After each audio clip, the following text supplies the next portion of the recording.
Ceireann muid Oíche Shamhna uair sa mbliain. Mar sin tá sé tábhachtach go mbeadh spórt agus spríoing, ach freisin tá sé tábhachtach go gcuinneadh muid tain slán sábháilte. Mar sin, inis tá muid go le fólam faoi sábháilteacht Oíche Shamhna. Inis an chéad rud anseo. Mar an sib tá feistis na gasa seo fad, agus sean scoil feistis mar seo at sa Somália, agus scoil sé insanad gléasa suas nús cáileach, nó pumpkin, nó fiú an púca. Ach cuine tá go leor go na héadaí seo in lásta, cílann sé sin go lásan siad go héasca, agus caithemuide bheith cuairmach mar gheall go mbeadh go leor cuing le thart Oíche Shamhna agus uaireantí bíonn do bháilach a pumpkinní. Inis seans nach mé mór an a gáil ó heach go teachad in na bobnú bí im mbliana mar gheall COVID-19, ach leis an héin tá sé tábhachtach gomach na rialchaí beaga seo ólasáin gan todhchaí.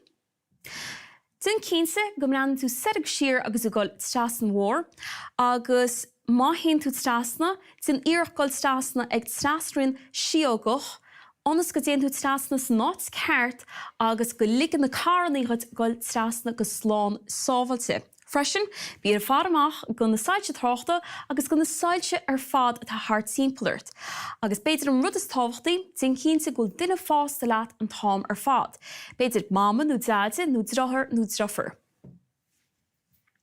Inis bíonn muid gur pumpkinní Oíche Shamhna, mar sin caithemuid a bheith cuairmach mát muid gúsad scean na géire.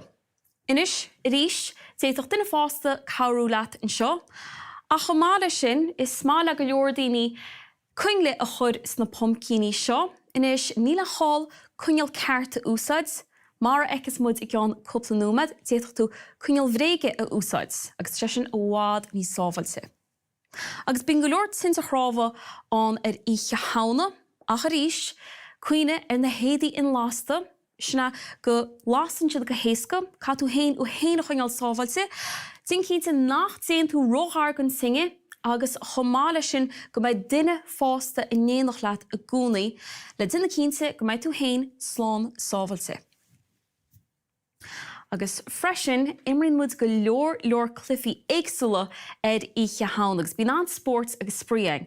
Ach, seans nach féidirling go leor go na clufií sinna imirt im mbliana mar gheall COVID-19, mar sin beidir gur féidir leatsa clufií na suas ó hain agus imirt le a chláán Somália. Inis tá cúpla rud amsa anseo mard, agus carrann seo lumsa me héana chuineáil sábháilte Oíche Shamhna. Chéad rud anseo. Tá bheist tho aice am. Agus carrann seo go mór má bhíonn me a gcuil amach san oíche sa chorachtas agus daoine eile me eiceil beidir a garaní agus rudí mar sin. Freisin tá tuirse agam agus seans bhfuil go leor agam seo Oíche Somália, agus cínta theasta sé seo weite má bhíonn tú siúil sa dorachtas san oíche. Agus má bhreann muid anseo, a gcuinneach líbhí me cantín na pumpkinní in sin ball, well, sé tá cuineal ceart úsáid mar seo ach cuine catú seo lása, mar sin bheith lása anseo agus uaireantí is féidir lei sin a bheith sách contartach, mar sin tá sé níos sár cuingle bhréige a úsáid mar seo. Inis tá go leor dánaí éagsla fáil agus méideannaí éagsla is féidir leat cinn mór mar seo úsáid nó cinn beaga mar tá do pumpkin beaganí níos slú. Tá ngeart rá an sin agus cuineáil na rudaí seo fadú slán sábháilte Oíche Shamhna. Bána gí trí lastab.